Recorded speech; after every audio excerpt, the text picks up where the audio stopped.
बिस्मिल्लाहिर्रहमानिर्रहीम अस्सलामु अलैकुम वरहमतुल्लाहि वबरकातुहू। दोस्तों, मैं मुफ्ती अब्दुल वहाब कासमी एक बार फिर आपकी खिदमत में हाजिर हुआ हूँ।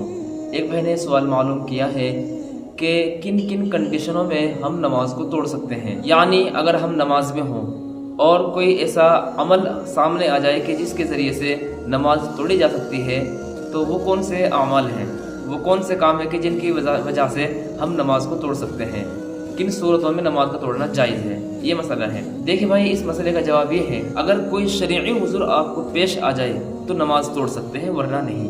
बगैर किसी शरई उज़्र के नमाज तोड़ना जायज़ नहीं। हाँ, अगर शरई उज़्र आ गए, शरई उज़्र हमारे सामने है, तो नमाज तोड़ सकते हैं। वो शरई उज़्र क्या है कि जिनमें सबसे बड़ा उज़्र ये है कि इंसान की जान की हिफाजत। यानी हम नमाज पढ़ रहे हैं और सामने से सांप आ जाए या पीछे से सांप आ जाए और हमें पता चल गया कि सांप है, तो उस सांप को नमाज तोड़ करके फ़ौरन मार दें, इसलिए कि वो इंसान की जान का दुश्मन है, इंसान को ख़त्म कर देगा।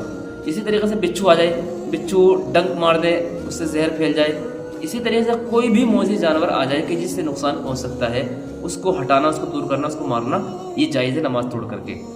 इसी तरीके से किसी का छोटा बच्चा है और वो बिजली के तारों में घुस रहा है और वो लाइट वगैरह में घुस रहा है, उसकी जान का खतरा है, अगर वो उसको नहीं रोकेंगे तो वो करंट लग जाएगा उसको और वो बिजली उसको पकड़ लेगी, तो फ़ौरन नमाज तोड़ करके उसको रोक सकते हैं। इसी तरीके से कोई बड़ा इंसान है कि उसको ऐसा दौरा पड़ा या ऐसा मिर्गी का ऐसा दौरा पड़ा या कोई ऐसी बीमारी आ गई या कोई ऐसा भी अमल आ जाए उसके सामने, यानी कि जिससे उसकी जान जाने का खतरा है, वो बीमार है बहुत सख्त, तो अचानक नमाज तोड़ करके उसको इलाज के लिए उसको लेकर के जा सकते हैं। इसी तरीके से सामने हांडी में खाना पक रहा हो और खाना पकने की हालत में वो खाना जलने का खतरा हो या इसी तरीके से खाना ज़ाय होने का खतरा हो, तो जल्दी से नमाज तोड़ करके उस खाना को रोक सकते हैं। अगर हमारे पास खाना इतना मौजूद है कि जो हम खा सकते हैं, फिर हमारे कोई सामने हांडी चढ़ रही है, तो फिर ये देखा जाएगा कि अगर सामने खाना हमारे पास मौजूद है तो फिर हम उसको नमाज को न तोड़ें। लेकिन अगर हमारे पास खाना मौजूद नहीं है और हमारी जान का खतरा है, तो फिर नमाज तोड़ करके खाना को हम जलते हुए खाने को हम रोक सकते हैं।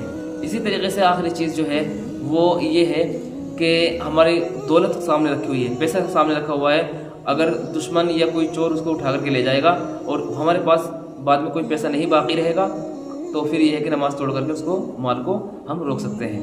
उम्मीद है बात आपकी समझ में आई होगी। आप लोग इस वीडियो को खूब ज़्यादा शेयर कीजिए। आपके भी कोई मसाइल हो, क्वेश्चन हो, ज़रूर कमेंट बॉक्स में लिखे। मिलते हैं नेक्स्ट वीडियो में, तब तक के लिए इजाज़त। अस्सलामु अलैकुम वरहमतुल्लाहि वबरकातुहू।